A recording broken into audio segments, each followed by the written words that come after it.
Shannon, you're muted. Thank you. Good. Welcome back, everyone. We're about to get into a mindfulness practice before we get started with the rest of the presentations, and then we're going to leave the floor open for some questions and some debriefing about mindfulness practices, okay? Ali, you can start playing.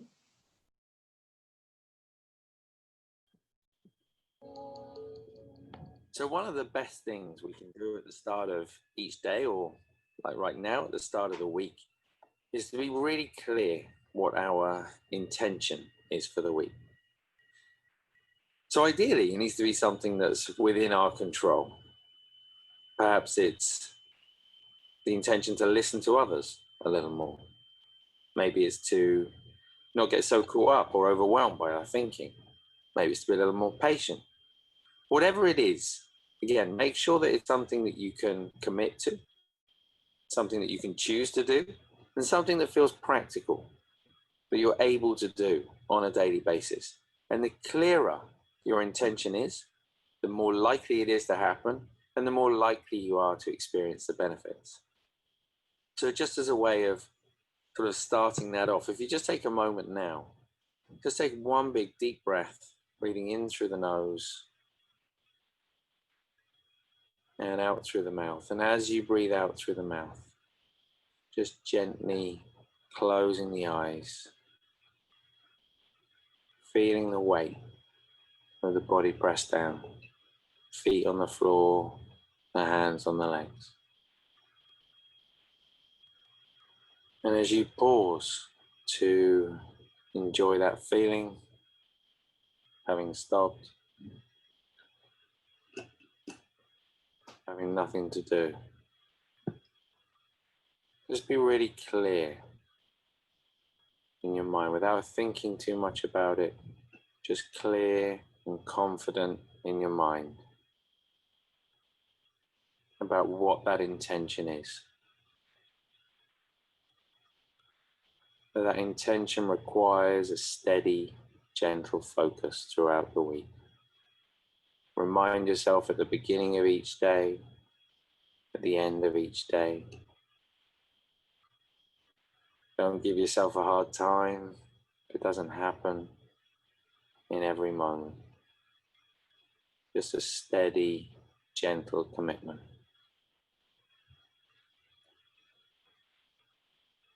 Just stay that feeling of the breath for a moment. A rising and falling sensation in the body.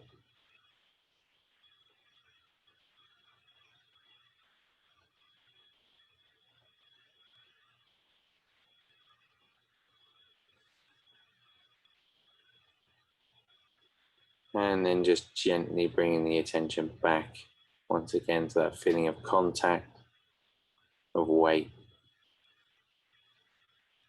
and the space around you, the clarity of that intention. And then whenever you're ready, just gently opening the eyes again.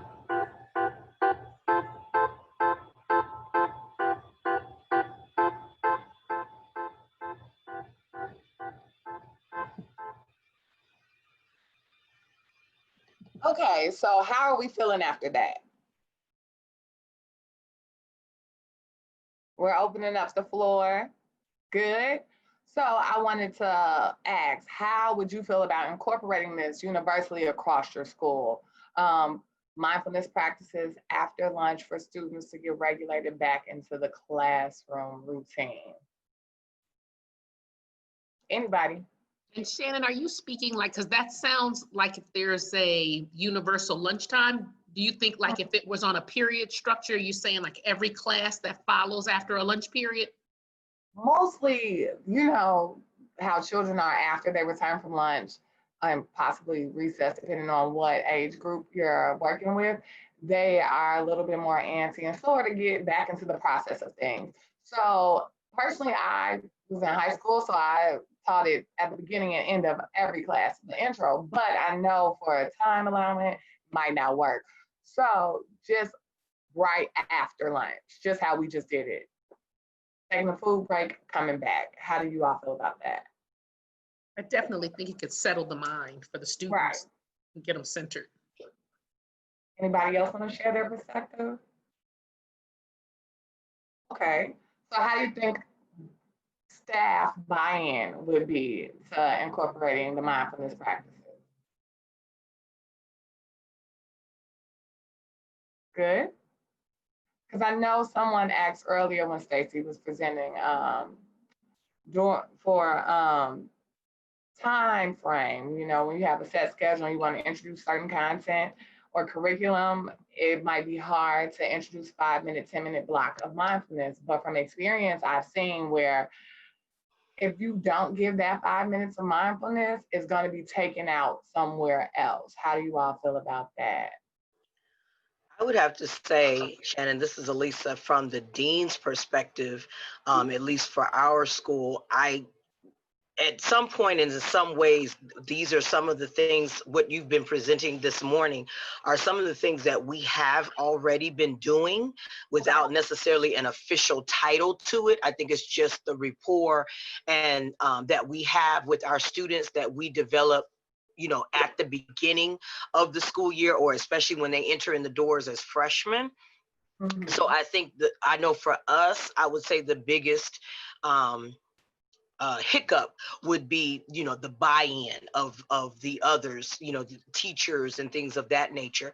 But I know for us as deans, when we see kids, when they are elevated, when they are at 10 or plus 10, you know, you can't get a communication with them when they're there. So we do what we do in regards to, if it's a student in general, sometimes when you have more of a rapport with the student, you know how to tap into them, you know, to get them to calm down, to talk to them in that respect. So I respect, you know, what's been presented here for us. But like I said, for us as the deans, at least at our school, this is second nature pretty much with us. But again, it's the bigger picture that was discussed before we took lunch break, is the buy-in of other teachers or other school, you know, faculty that say, you know, well, we don't have time for all this. We need to get to the nitty gritty of it, or, you know, this, that, or the other. So, but yeah, I think I definitely agree with this, as Linda has said also, because Linda and I all work together, that this is something that we've been working on, and we're trying to get, you know, others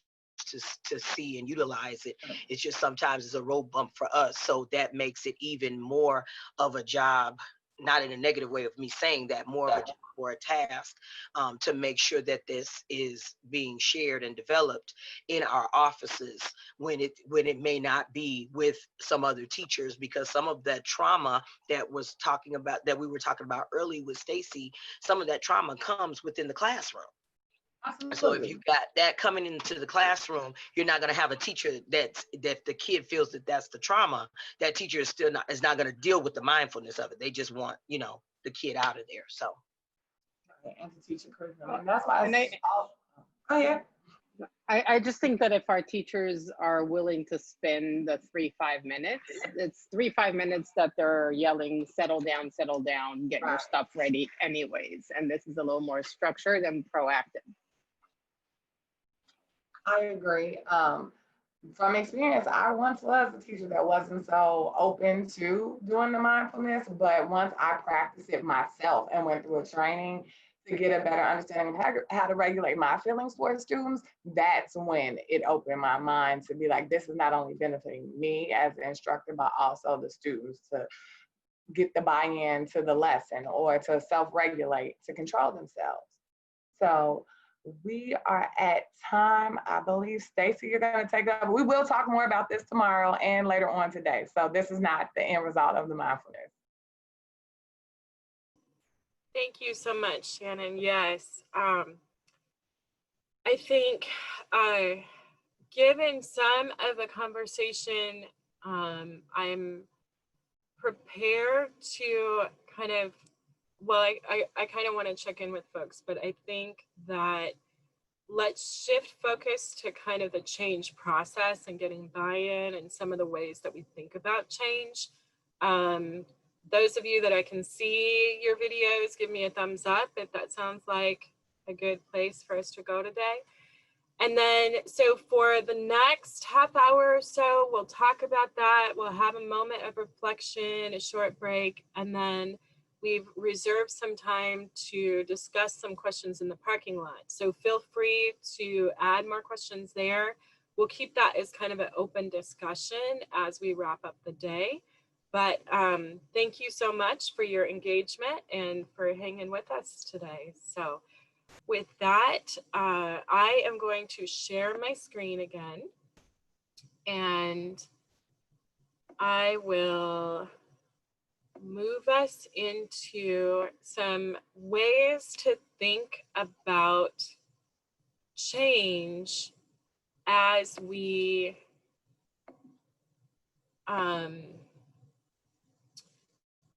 have worked with schools and really paid attention to the change process and how it's unfold, and kind of some of the challenges and ways that you can push the levers on shifting some things with your staff and your school climate. So we call it creating a change blueprint. It's really around this model that comes from Heath and Heath, how to kind of change when change is hard. And so I think that that is really fitting for all of us here. I often talk about trying to change course in a school is probably harder than what the Titanic went through.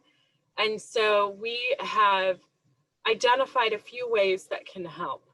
So we think of the need to inform minds, so that's the head, motivate and move hearts, and kind of help people understand where is that place in them that can be tapped into to be able to kind of buoy them when it's hard, or carry them through even in the face of some of the difficulties. And then direct hands. We need to build capacity. We need to build skill. We need to be able to help folks know, what do I do with this new information? So we think of these kind of as key questions through each one of those frames. So when we're thinking about the head, we ask, how will this change address the needs as an adult in the school building? And this is one where mindfulness has really taken root when we've been able to communicate the message that we are using mindfulness to care for us as educators, to prioritize our well-being, and to understand that, to recognize and understand that if we aren't well, we cannot show up for students. So that kind of prioritizing of teacher well-being has had a lot of traction in moving the lever. That even doing it for students is a time in the day that the educator can experience that moment to breathe, recenter, and create really what I like about mindfulness, what I'm doing here with my hands, is that it creates this buffer in our brains, between our brain reactivity and our body, so that in that buffered space, we can tap back into our creativity and come up with an alternate response. Oftentimes we get whipped into reactivity without those couple seconds to just breathe and think, I have choices here for how I can respond to what just happened. And so really helping adults understand it's about taking care of us can be a lever. And then how will this change address my students' needs? It's all about priming the brain for learning.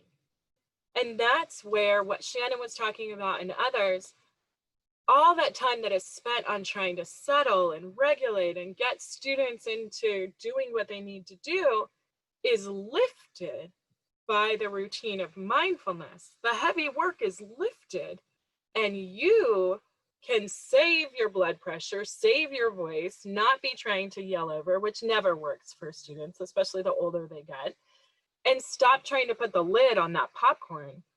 But addressing students' needs is around this regulation too. And then thinking about what is my role in helping to realize the overall vision for the school. We'll talk a little bit more about those opportunities for that role in a minute. With the heart, the key questions that we have identified are thinking about, why is this an important educational justice issue? And being able to focus on it as an equity and justice issue is one way to really think about how doing these changes can change the trajectory for students.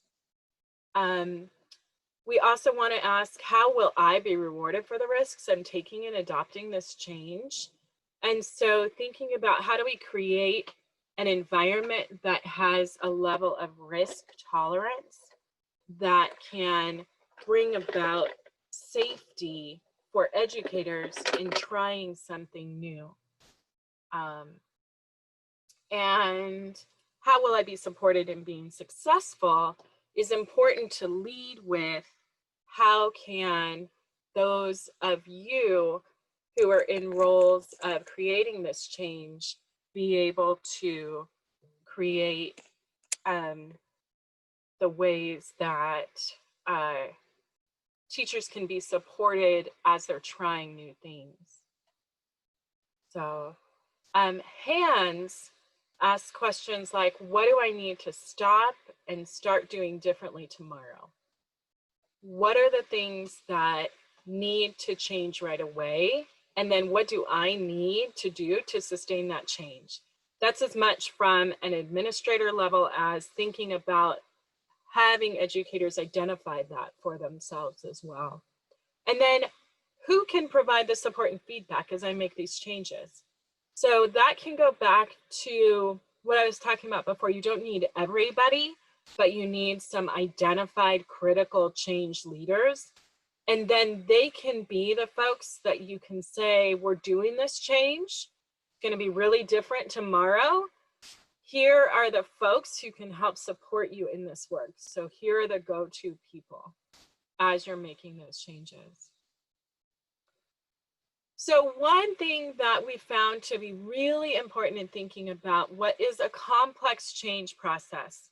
And here I want to make the note that change in schools, the science shows us, the research talks about, it takes about 3 to 5 years to fully implement a whole school change, like trauma responsive practices.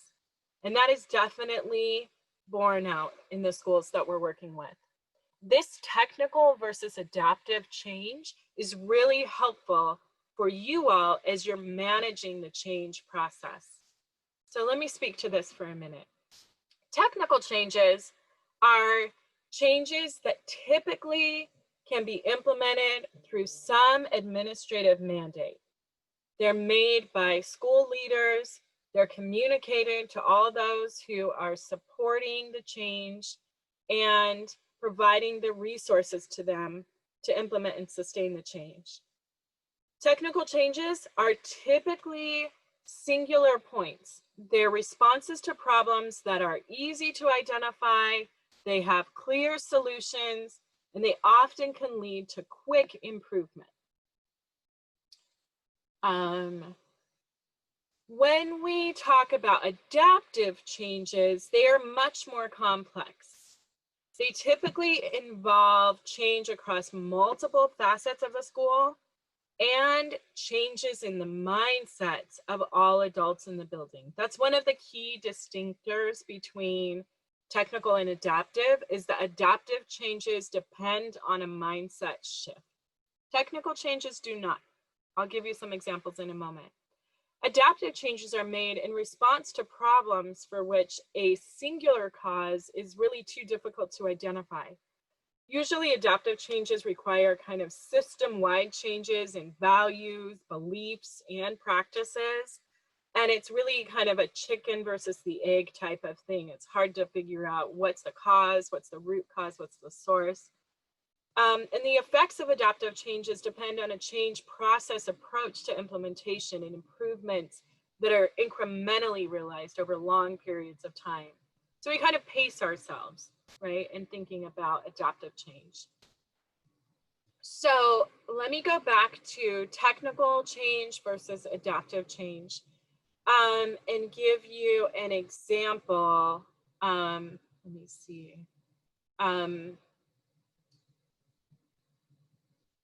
With the technical change, I'll use mindfulness as an example. So a school administrator can say, we are going to implement mindfulness this year at the beginning of the day, after lunch, and right before we go home.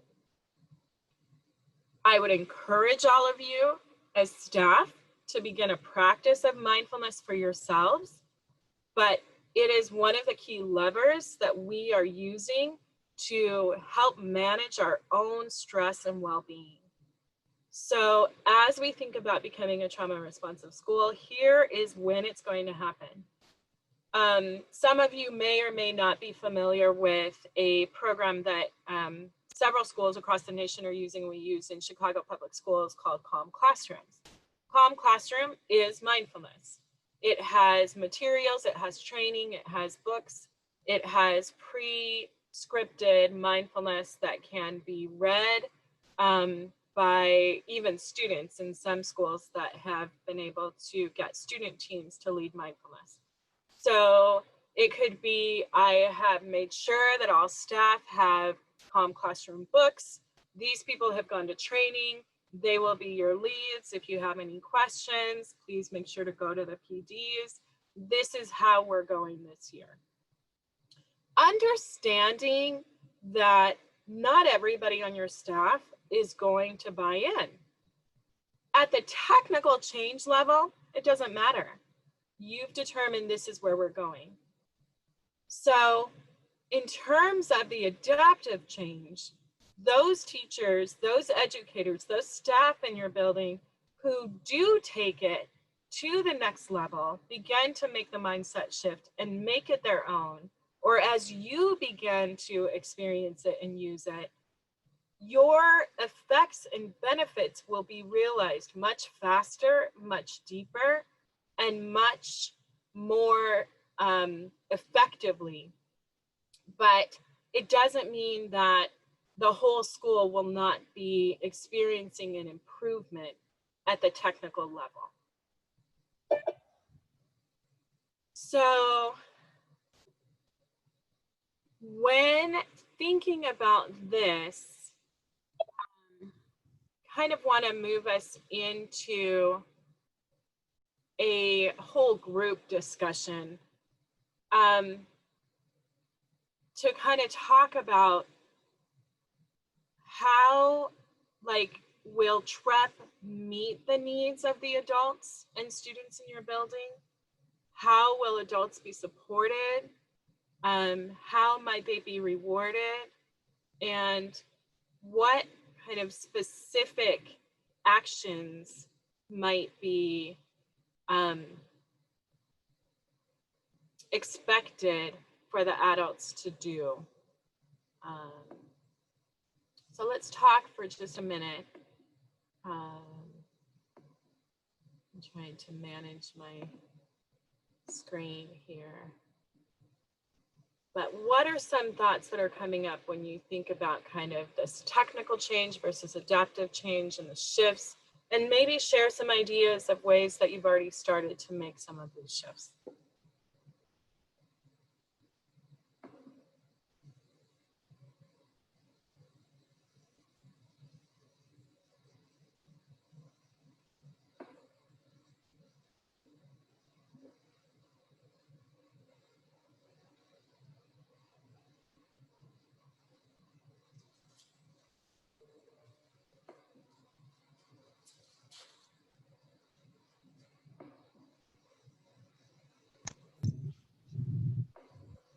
This is Nancy Alberts. I think one of the greatest challenges here is the issue of consistency as a child moves through the day, especially those, including many elementary age children, especially those who are changing classes every 50 some odd minutes. While the technical aspect of it, you know, that's why it works. It can be consistent, but the stimulus for that behavior is generally consistent. But when you get to the adaptive changes, the stimuli can change within 5 to 10 minutes. Therefore, consistency of response becomes a challenge. And I'm not sure in all the years we've been doing this that we ever quite get that consistency down, other than to give to faculty and looking for ways to help. We have found that the opportunity for faculty and trainers who work most with a child or a student in a given period of time, the more time they have to work together so that they are in the moment or within a very short time of an occurrence, sharing what happened to stimulate a behavior that was not a behavior you needed, and certainly how consistent were we as a team in the response at that moment. And that seems to be the thing that holds on to it, and then anecdotals throughout the day, and then we can review at the end of the week or at our next half-day planning. And we, as a group now, as a large group, can review what were the things that worked. And you begin to see some consistencies or some similarities in strategies of response to undesirable behaviors. So to speak to that, sometimes the behavior feels really unpredictable, and the ways that the effects might show up definitely can be. But knowing that certain conditions are especially dysregulating for certain students can be the place that you back up to action planning. So rather than trying to avoid all the different ways that a particular student might crumple their paper this day, put their hoodie on the next day, curse out a teacher the next day, and what do we do in every individual case, thinking about what is it that this student is communicating that they need through all of those different behaviors, and how can we back it up to get ahead of that need, can be a place of action. I'd like to add one too, just in like how we could help. I think that a concern I'm having for my building is how much of a mindset shift the mindfulness is for all individuals. It's not that they don't theoretically believe it's a good thing, but it just becomes well, I already do my thing, or I already do the thing. And I work in a highly functioning, highly competitive school environment. So where I used to work in an environment where there was more of the trauma that was present in all students, it's not so much, but there's enough of it that it's causing a rub. And yet I don't necessarily know that I have everyone on board to shifting what we do and understanding that that shift can pay dividends, and not thinking of it as subtracting from what I already do, or the thing I do. I already do that.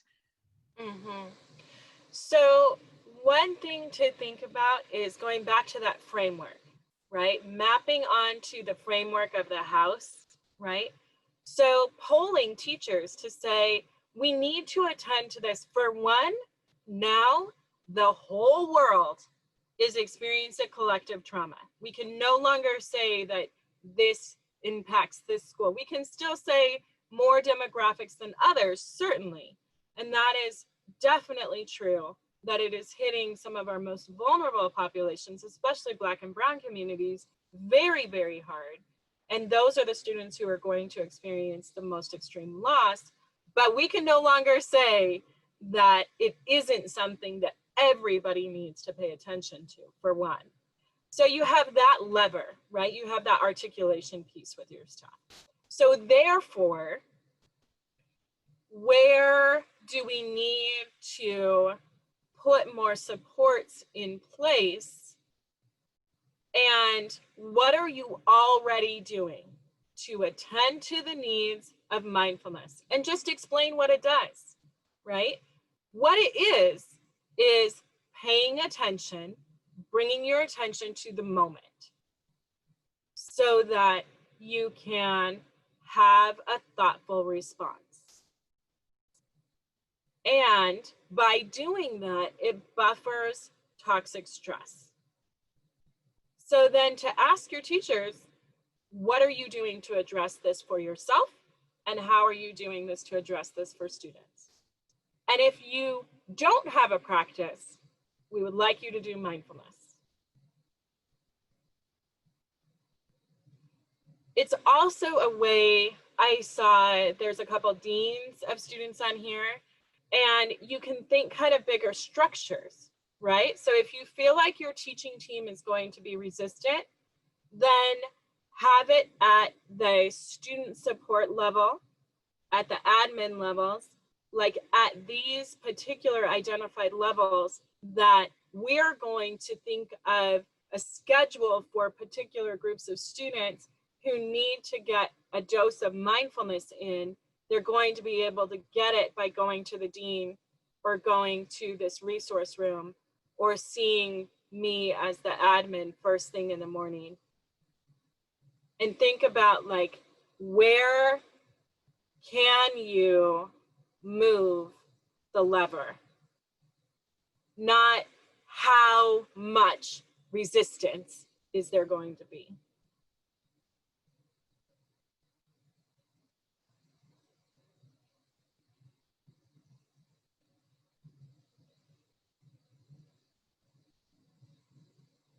Do any folks have ideas on how adults will be supported in implementing any of these changes? And throughout the week, you'll hear more details about many changes. We just wanted to begin with kind of unpacking mindfulness as a focus, but any of this trauma responsive kind of change in perspective. I'm going to stop sharing my screen right now for a moment and be able to see you all, but or other ways that folks have been able to reward. What does that look like? Have there been like ways to encourage staff to make the changes?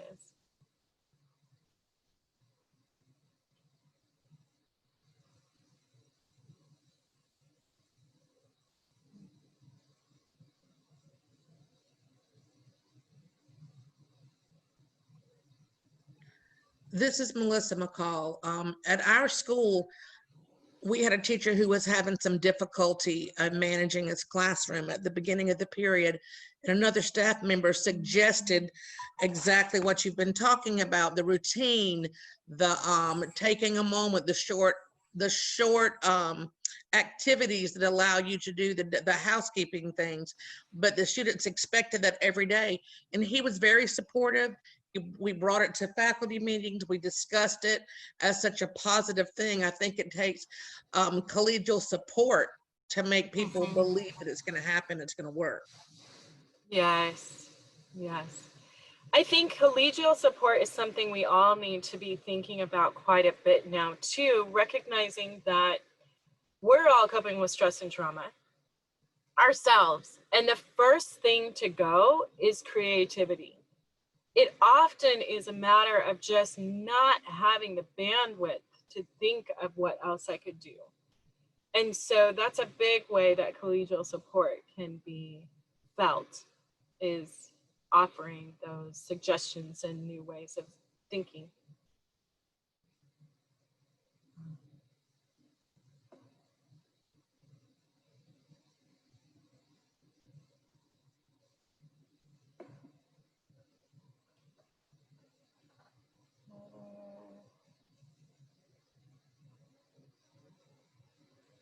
There is, I'll give you a example, a story of from one of our schools that was really working on, I forget who mentioned it, maybe Alyssa was saying sometimes the classrooms can be the source of trauma, and that's very real. And one of our schools was really working on lessening the amount of yelling and really working on the tone that they were using in talking to students. And so we developed this strategy that is around, based on the idea of the Snickers commercial, Hangry, where somebody's really angry and they hand them a Snickers. And so on our trauma responsive language strategy, how they addressed it was that they talked about it as a staff, that they really, they were transparent with, we have a problem with yelling. We're yelling at students, and our own yelling is taking students out of learning brain. And so because we're contributing to the problem and our students aren't able to stay focused because of our own issues, we need to address that. And so they got those big buckets of Snickers, little snack size Snickers. And it was done, it was introduced by an admin, but the explanation was done by their fellow colleagues, first of all, fellow teachers. And they brought everybody to the point of coming up with an agreement that they wanted to change this aspect of the adult behavior. And so they agreed that if you were handed a Snickers, it just was understood that you needed to work on something. Either somebody heard you yelling or somebody heard you talking to students in the way that you didn't want to. And we'd already agreed that we wanted to change this.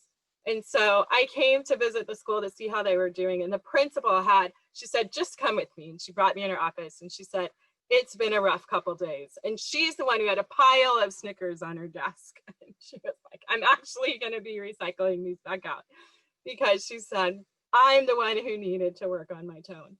But I think that just finding ways where we can be transparent with making these shifts and that we're in it together can be really supportive ways to move the lever. And so they were really proud to report that they had really reduced the amount of yelling that was happening, which is just a reactive thing.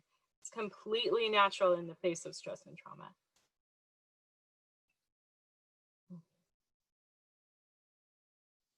All right.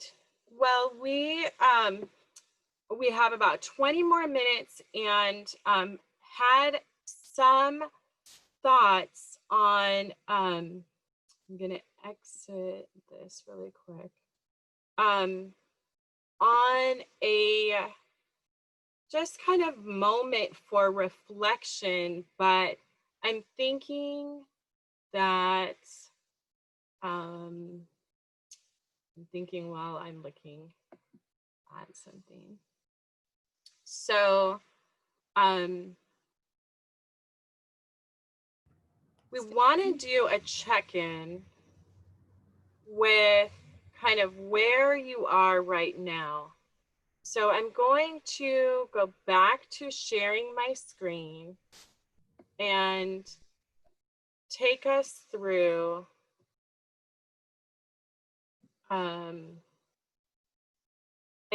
just give us a moment for folks to think and on your own reflect. And I'm trying to find this. Unless you have it, Shannon, do you have the where am I right now reflection ready? Stacy? Yes? It's Margot. Can you talk a little bit about either teachers or parents who feel like this is like hocus pocus, religious, some kind of mind game that we shouldn't be doing in schools? What the response is to that? Absolutely. Yeah. So So mindfulness is different from religious meditation. And it's really important to make sure that you articulate that. Mindfulness is, Shannon, I'm okay, I have it now. Thank you. Mindfulness is the active, present awareness of the moment that you're in. That's it. So it's been often lumped into spiritual meditation practices, and it can be a component of that, but mindfulness itself is the practice of gaining control of your mind. So I did a 2-hour training a couple months ago that was super helpful with a mindfulness training center out of Columbus, Ohio. And one of the key takeaways that I found there was that the exercise of mindfulness is noticing when your mind wanders and bringing it back. It's just like lifting weights. That is the practice of mindfulness, not the avoidance of having your mind wander, not emptying your mind. That's a false notion of mindfulness. It is awareness of what your mind is doing and then bringing it back to what it needs to be doing. And it gets stronger with practice. That's why it's a practice.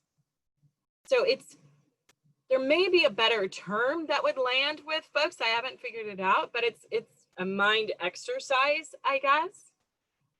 It's very similar. I go back to my reading teaching and reading intervention background to training students whose eyes would wander on the page to keep coming back to the left corner. Keep bringing the focus back. It's the same thing that's going on in our minds. Is that helpful, Margot?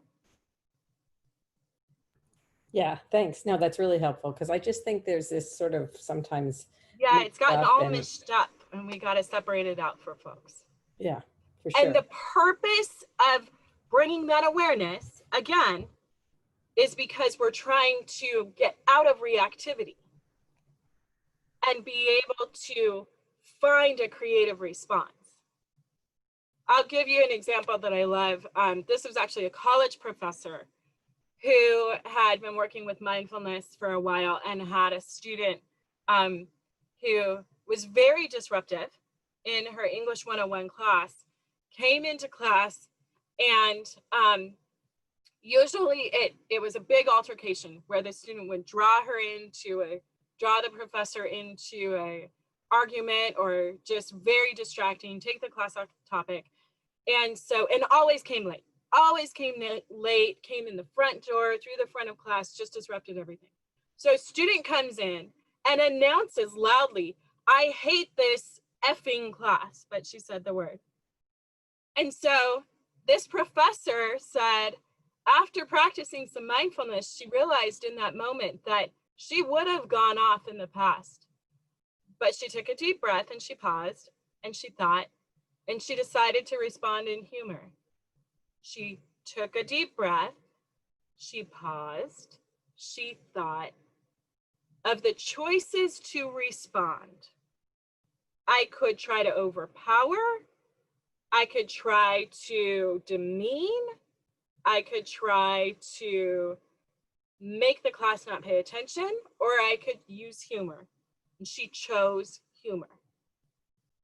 Just a few seconds of being able to hold on to that present moment allowed her to respond with humor, in which she said, "Oh, that's been your problem.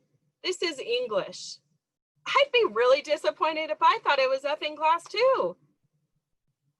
And couple chuckles happened and the class moved on. And so how do we come up with those ways that we can keep from getting pulled into reactivity? That's what we're trying to do.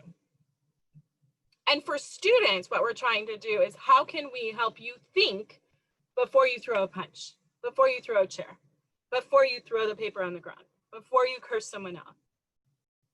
That's what we're trying to do.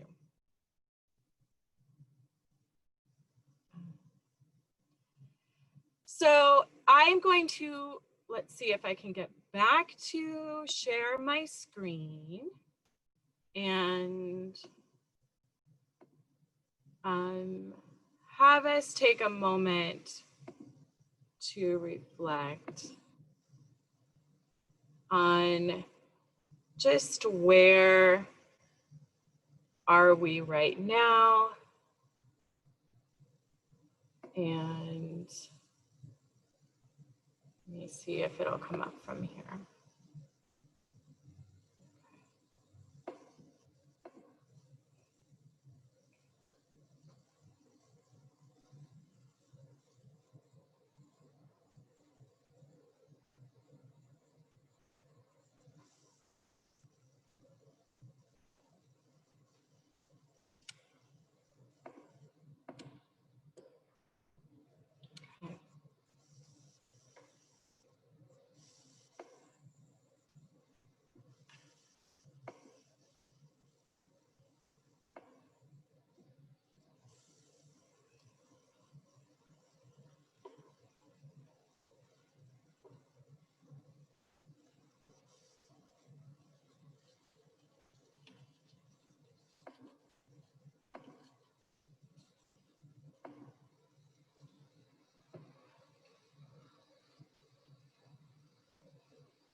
So we are going to take this thought, kind of where you are, and also thinking about where you think your staff is with this slide.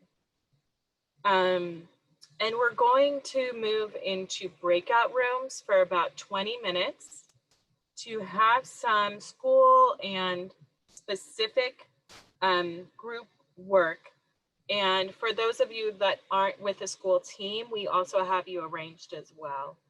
So I think you should receive an invitation to a breakout room, and then we will set the timer, and in about 20 minutes, we'll set an announcement that will snap you back. You'll get to operate back to the main room. So go ahead and launch the breakout rooms.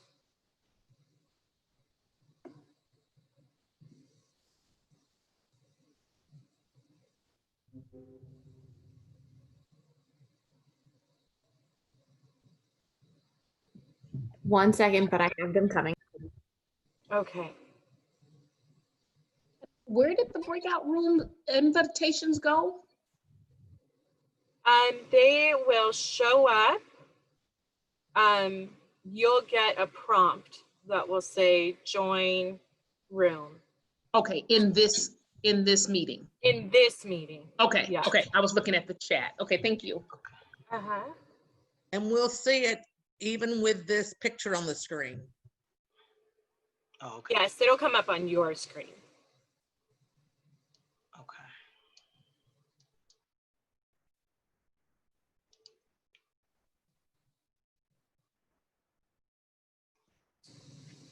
Shannon, are you able to drop the link to that reflection into the chat? So if folks want to pull the picture up in their breakout room, they can.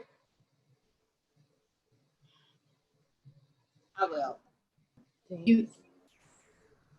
If you send it as a message, nobody will be able to click on it. If you put it in the chat now, people will be able to capture it now and then go to the breakout rooms. Right.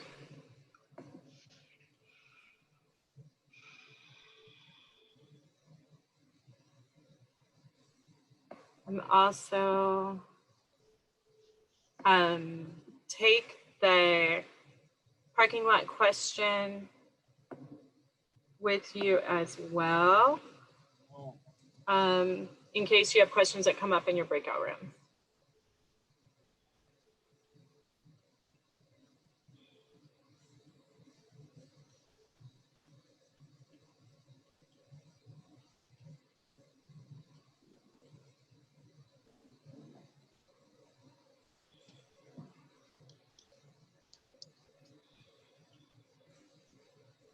Okay.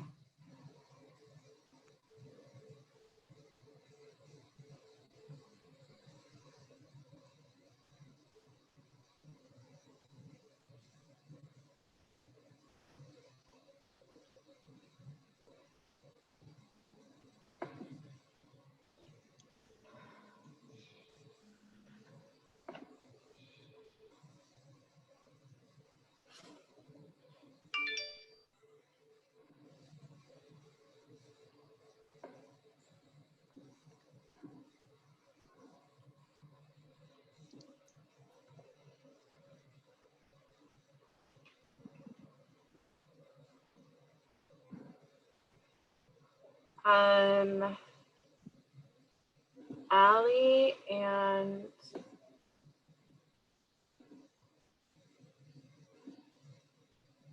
can you broadcast that link? Where am I now? Reflection. Can you broadcast to all the breakout rooms that link along with the parking lot link?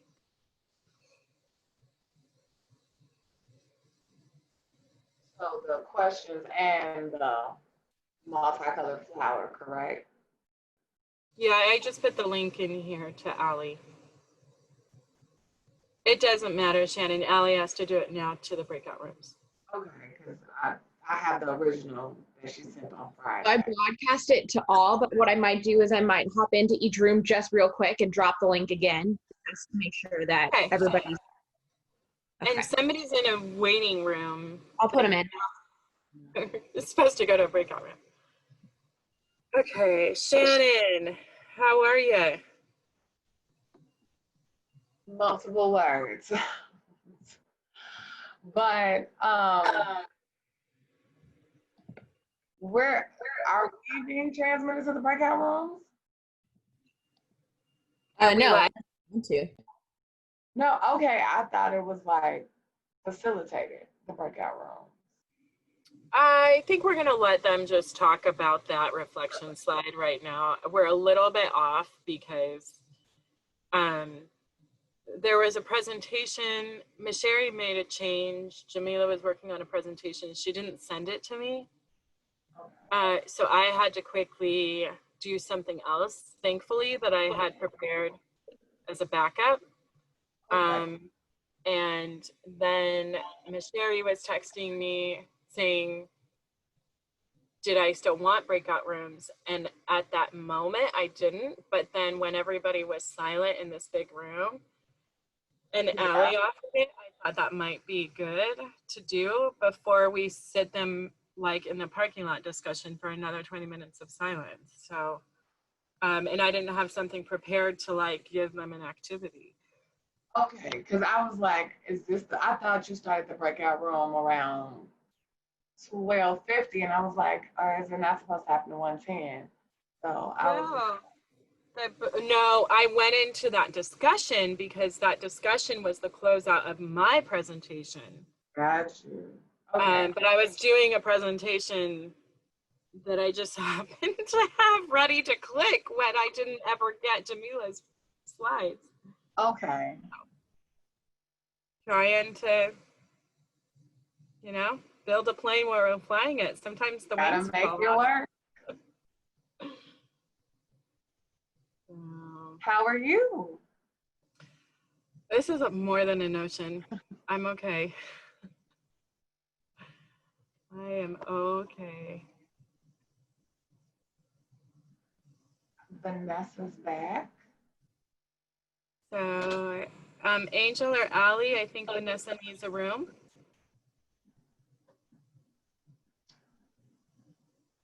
I think that I can put her. God. Allie has to do it. Okay.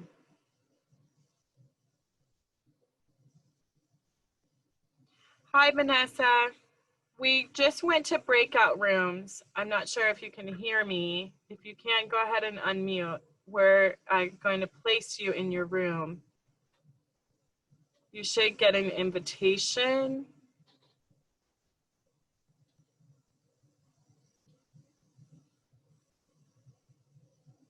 Sometimes it's hard to unmute when you're on the phone. Maybe, can I unmute you? Hi, Vanessa, are you there?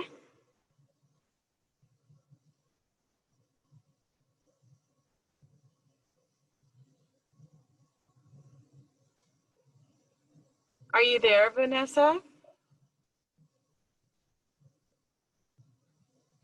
Sometimes folks are on their phone and computers. Right. I think that's the case here because every time I kept trying to move this user, it wouldn't, like they've already technically been moved. So. Oh, okay. So that's probably what's going on. Okay. Everybody's having really good discussions. Everybody's got the link. Oh, good. Thank you. Turns out the link was actually not shareable for people who were outside of University of Chicago. So I fixed that just in case that matters for later. Thank you. Okay. Thank you. Okay. So tell me a little bit about how the parking lot is being managed, because I haven't gotten up to speed on that. So we've been having people, if people have been putting questions in the chat, I've been putting them in the parking lot. And then I just periodically check it and keep re-dropping the link in the Zoom chat. Okay. So like the question that I dropped to you in a Zoom message, Stacy, I specifically gave to you just because somebody asked for Stacy. But in general, no other questions have been really redirected unless there's just absolute silence. So really, there's still plenty of questions in there that. Oh, there are. Oh yeah, if you feel like you want to take, a Let's chance. Look at that, Shannon. Yeah. I'm looking at it now. Oh, okay. Huh. I can answer number 3. Vanessa seems to be having difficulty. What is your name? I might just drop it to their breakout room and see if Vanessa is connected. Okay. So in the chat is what I'm trying to open up.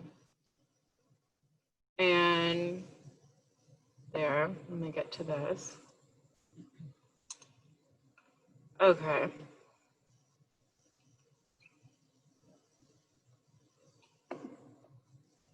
How do we get students with trauma, high school in particular, to be more receptive?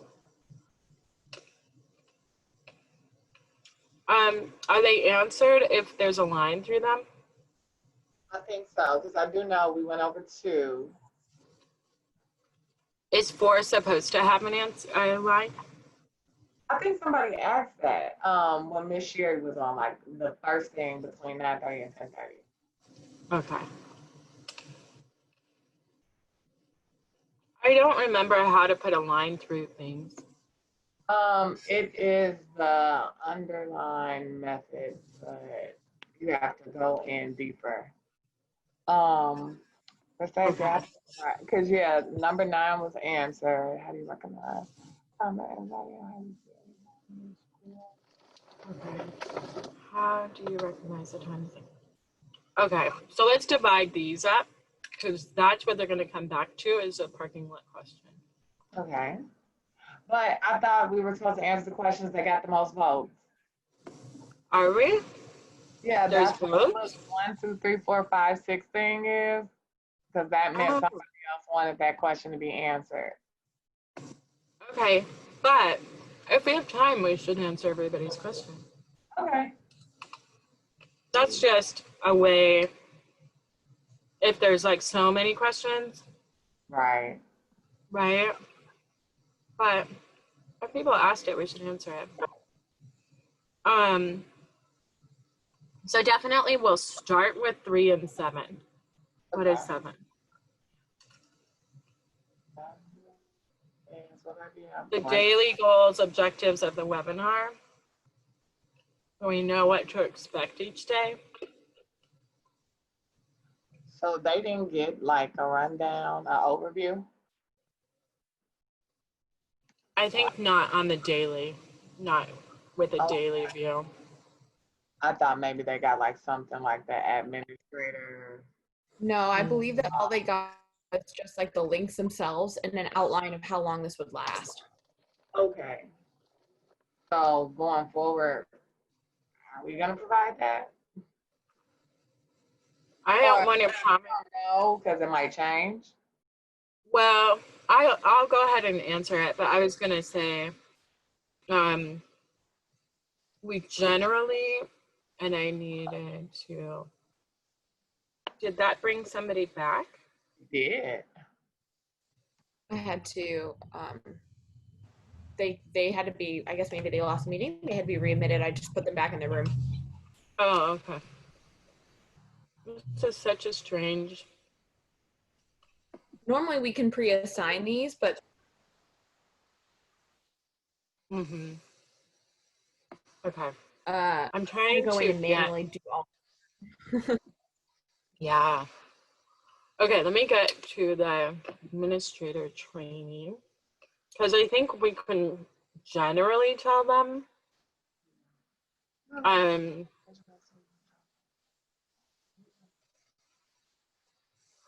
Okay, so we can tell them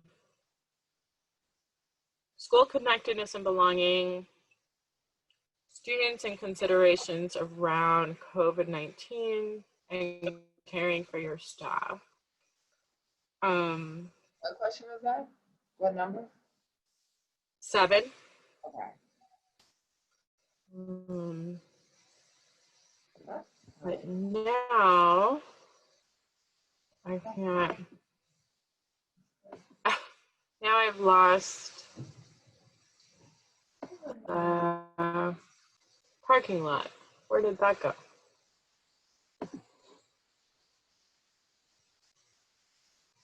There it is. Okay, so 7. Student connectedness.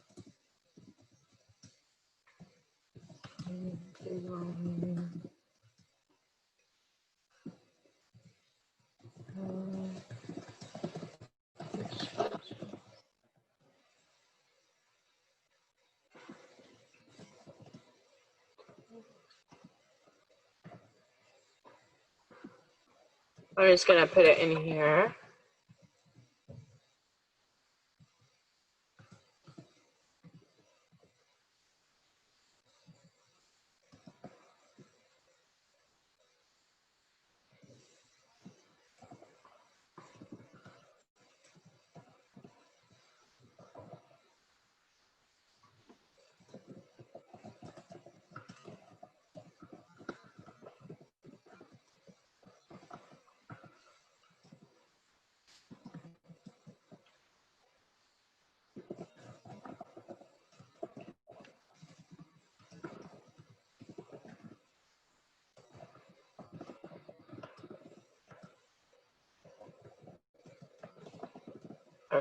just so they can grab it and have a send.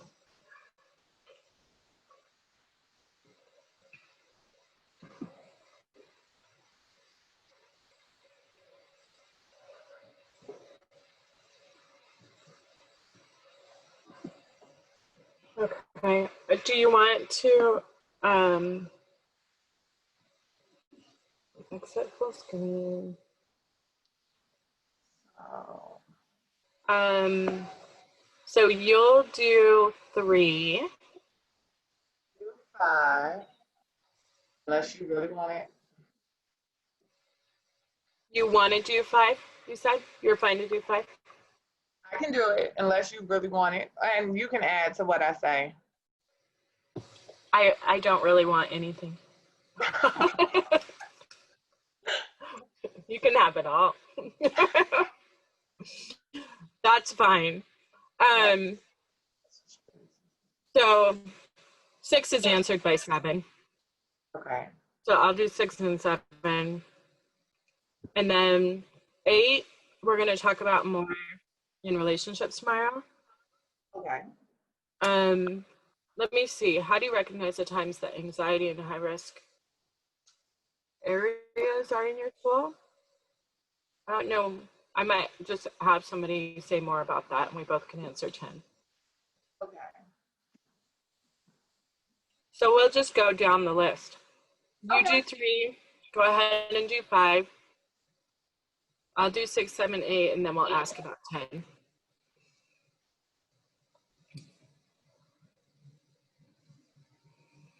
So you said that your screen is blurry? No, that's what they keep telling me. Well, I was supposed to present this morning, but they said they can't use my screen. So that resulted in Sherry presenting her screen, and then her slides were different than the ones that I like ad-libbed in my mind. They were in a different order, and then I wasn't pacing it, so I was just like mental meltdown. That's so hard. Did you click optimize your screen? I did when I went to the screen sharing, but they keep telling me it doesn't optimize. Okay. Don't do it. Okay. Yeah, we can test after it, and so you can get ready for tomorrow. We were able to run through. Sherry said Jamila's was blurry too. We were able to run through it. Okay. With Nick, and saw that if you click optimize, it makes it blurry. Okay. So that's probably. So you want to, if you're running something that's going to have a video, you want to share your sound, but you don't want to optimize. Got it. Yeah.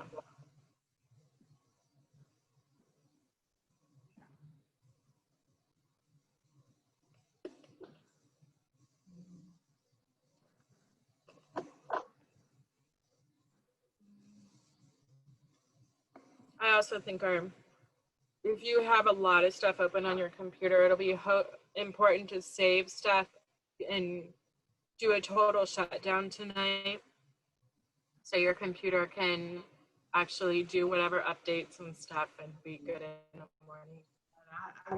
I would even shut it down this afternoon so that if it does something like wanting you to click on something or something, you don't get surprised by that in the morning.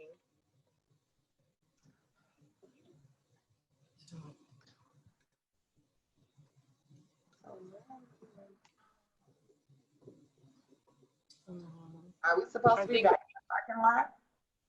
In 1 minute. Okay. I had her do 20 minutes. Okay. I lost my parking lot question. Okay. Let's see. Oh, I can ask you a technical question. When I'm sharing my screen, are you seeing me? Are you seeing the people in Zoom from my screen or your screen? When you share your screen, they come up in a little like side log. So it's not coming from you. It's just the app itself. It's coming from you.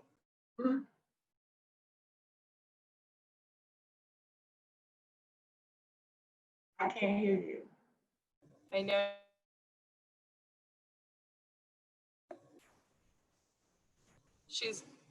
The host is muting me. Oh. Sorry, no, sorry, it was an accident. Something was happening. She doesn't want to hear me anymore. Oh no, sorry. No, I was trying to unmute myself and say that it's coming from your screen, it's coming from our screen, so I can't see people from your screen. Oh, okay. That's what I was trying to say. There we go.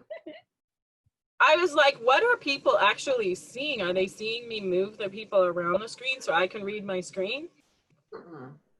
Okay. And another question about sharing your screen is, I think I wish there was a way where your audio from your computer could just play instead of having to cut your sound on, if that makes sense. Uh-huh. Because that's how people can hear the chimes in the emails and stuff while the videos are still sending. So it looks like other people in the group have their sound on, but it's not the person, it's just the presenter. But there's no way that you can do that. Or at least I don't think there is. I was getting messages saying, can you have everybody mute their screen privately? Because when the first presentation was going on, they were hearing the email. And then I think somebody's phone vibrated. Yeah, it's probably a lot of, in the first one specifically, it's Miss Sherry. But they were thinking it was me. Yeah, no. Her email notifications that ding and her phone that buzzes and dings. And I've like made this note, but I think she's just so focused on getting the content and switching the rooms and then making sure that that she just kind of does that. Plus I'm not the person who will just go randomly muting the panelists who aren't speaking. So I just kind of like let it go. Yeah. You have to turn all that stuff off. So they're coming back, right? I can have them come back right now if you want. Uh-huh. All right.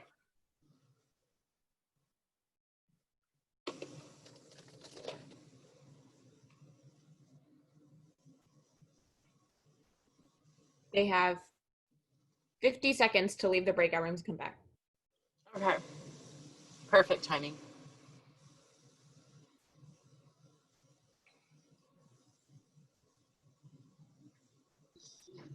I did not mean to leave my breakout room. I clicked welcome back. I accidentally pressed enter to send the chat, and it. So I'm coming back now. They're gonna think that I just like was like, we're done. Oh, it happens to the best of us. Don't worry. Daniela, were you trying to put a message in the parking lot or the chat? Did you get to? No, I was just typing in the chat in the breakout room, but then of course, I did it wrong, but. Oh, no. That's right. It's such a strange medium. It's such a strange experience. I'm grateful for it, but it's also really weird. Great. All right, welcome back, everyone. I feel like we're time traveling. So we have about 15 minutes left, and what we wanted to do is Shannon and I are going to go back and forth answering questions from the parking lot and give you an idea of where we're going the rest of the week. All right? So I'll let you get started. I hope you all are having successful breakout meetings. We're going to get into one of the first questions was, how do you get students with trauma, specifically at high school, to be more receptive to the mindfulness activities? From personal experience, I would say we will also go over this. There are so many different forms of mindfulness. There's active mindfulness, there's like body scan, there's colorful mindfulness, there's mindfulness eating. So experimenting with the different forms of mindfulness in the classroom, you're guaranteed to like reach that student who wasn't, particularly impressed with just the basic guided mindfulness, or who couldn't obtain their focus. Trying those different forms is able to reach different students. I personally have experienced one student who was like, I'm not into this. I don't like sitting still.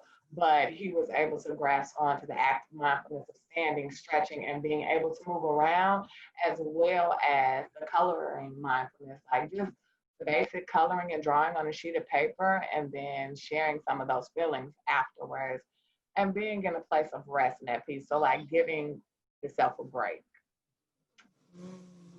Any additional questions on that one before I move on to the next question?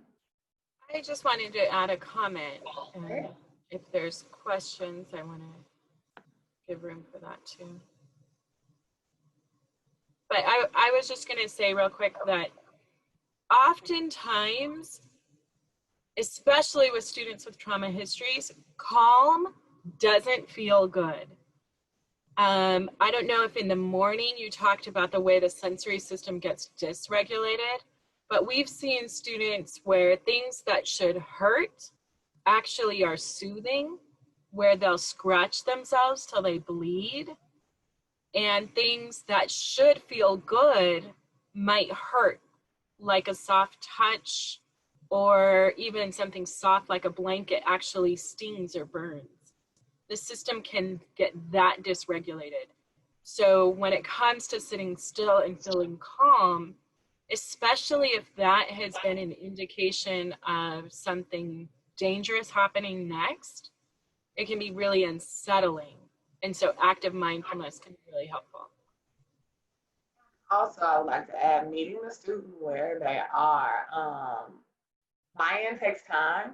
It might not happen overnight, because, you know, it's different components of getting into a mindfulness position, possibly closing your eyes. So just understanding all that eventually comes with time. And the first day, second day of practicing, that might not happen for every student, especially might not feel necessarily comfortable.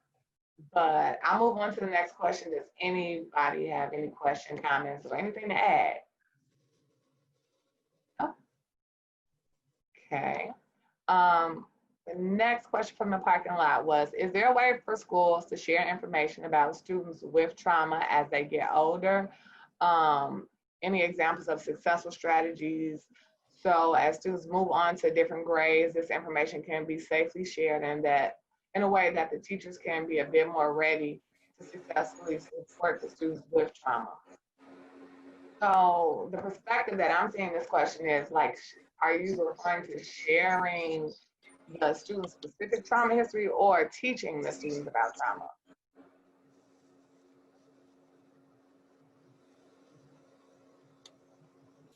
Maybe speak to both. Okay. Teaching the students about trauma is how I received it. I would say leaning on like the counseling staff and developing developmental guidance lessons, core curriculum to break students down into small groups and creating that safe space to allow them to share and educate them on the topic of trauma, and then creating that genuine space of support. Not only teaches the students, but allows violation. Say it one more time. It wasn't to you. Oh, allow students to have that buy-in and also educate themselves on their mental health knowledge. So that's the best way to teach the context of trauma in small groups. As far as sharing the information, Stacey, I'll let you take that one. Sure. And I would just say too, the brain science is a really great way to teach students around trauma and how their brain can be, how their brains can be triggered, and how they can be able to be aware, bring awareness to that.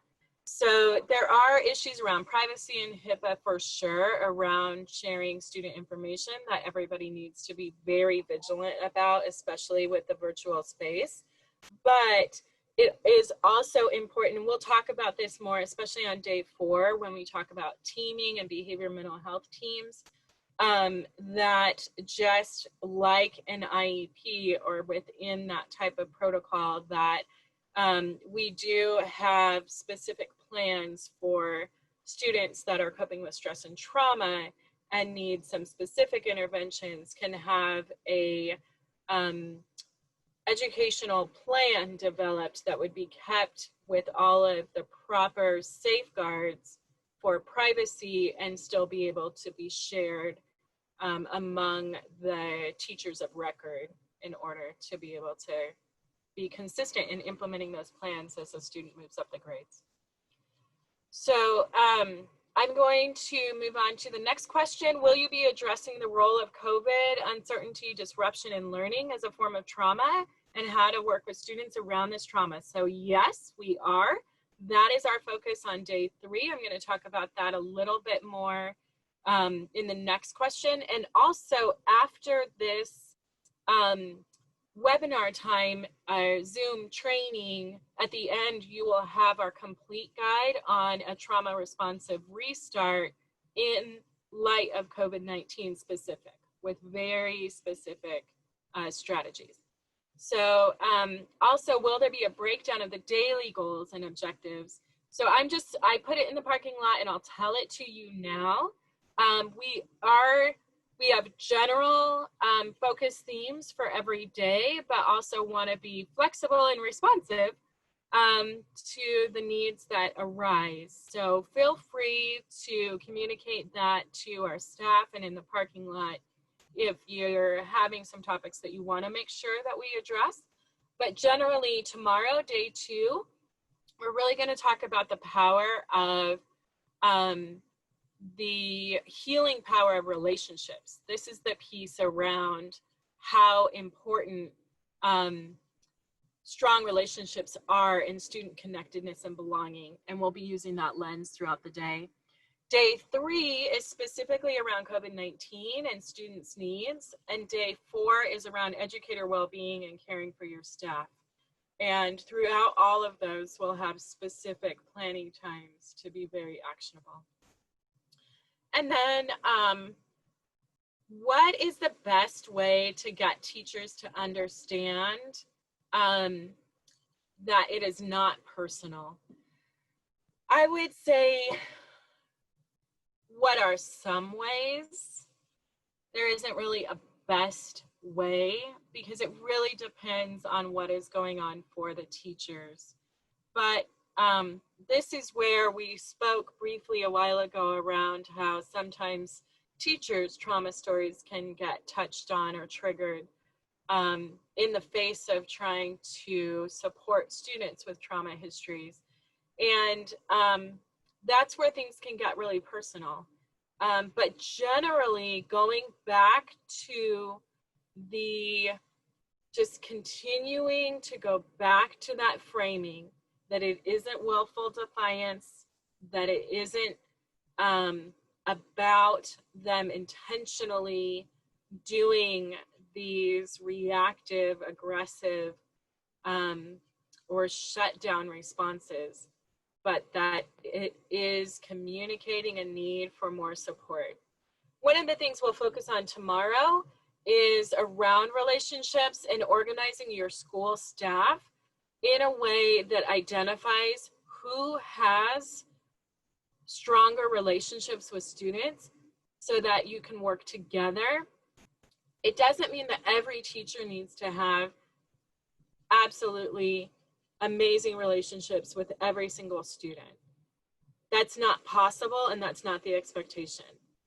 But it is important to make sure that every single student is matched to a caring adult who has the persistence to stick with that student, so that when something is coming up and one staff member is having a hard time with a student, they have other members that are on that student's team, so to speak, that they can go to and say, hey, I need a mediated discussion, or I'm having a problem where they're disrupting class. Can you get with them? I know you have a better relationship. and we make some of those things really transparent. And so it's not a mystery or this mysterious, some teachers have these skills and other teachers don't. We recognize that in the face of what the students are coping with, for whatever reason, they feel safer with some folks than others, and we just want to be able to reach them. And so that can be a helpful strategy. We'll talk about that more tomorrow. Number 10, let me answer 11 and 12 because those are really quick questions, and then maybe Shannon, we can find out what the actual question is in 10. So ACEs was briefly mentioned. That's the Adverse Childhood Experiences Study. And we won't be elaborating on it so much, though we can bring it into a conversation. But that is something, if you go to ACEs Connection, you can find out more about the Adverse Childhood Experiences Study. And there are several screening tools that, depending on where your staff is at, I've worked with some different institutions, even colleges, where they had their whole staff actually take the ACEs for themselves to be able to have an understanding of how prevalent and common adverse childhood experiences and childhood trauma is in our nation. And then could slides be shared on a daily basis so we can review and process? I will take that back to our team right after this and find out the technicality of that. So Shannon, if you can finish us up with that last question. I was asked, how do you recognize the times that anxiety and high risk times / areas are in your school? From experience, I would say the times, keeping a tally, keeping the data of and tracking when you have the most incidents and outbursts, specifically from a team within your school who are scheduled to manage that. After, I would say starting from the beginning of school, taking off. Stacey, do you have anything to add to that? Yeah, I think one of the understandings that can give you a good point of action is around the importance of supportive transitions. So just knowing that transitions are difficult with trauma histories is enough to know we really need to have a supportive transition into school at the start of the day, whether that's virtual or brick and mortar. We know that every school across this nation, every school that we work with has difficulty around the lunch transition. I don't know of any single school that doesn't. And so that's a place to put some of these practices definitely in on the proactive preventative side. And we know that there are also certain demographics, certain areas, certain regions where you can look at what's the activity in the environment and know that last night was a really rough night. In Chicago, we talk about it in terms of heat. Last night was a hot night. That meant there was a lot of traumatic events that happened last night, and that's going to impact our students. And so what do we need to do? And so when schools are trauma responsive, it might be a school had a shooting in the neighborhood last night. We know that today, every transition in the day is going to begin and end with mindfulness automatically. Like that's just a school frame that has already been determined that we're going to do. This is how we plan for when we need to be responsive. So with that, I'm 1 minute over. I'm so sorry. I want to end and close this out and thank you so much and look forward to seeing you all back here in the morning.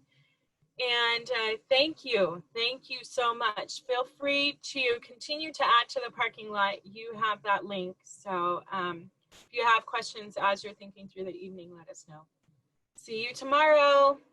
Thank you.